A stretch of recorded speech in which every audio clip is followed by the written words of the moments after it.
Yo guys, welcome back to another Surron Lightly video. In this video you can see me installing a graphics kit on the Surron.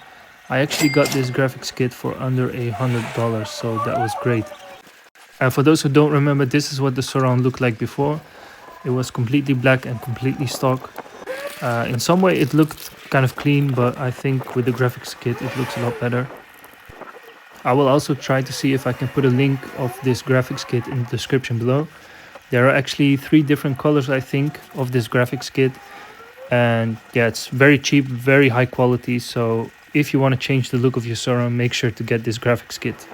I will now let the time-lapse continue playing. If you want to watch it, go ahead of course. And if you just want to see the result, make sure to skip to the end of the video where I will show the result of this graphics kit on the Surron.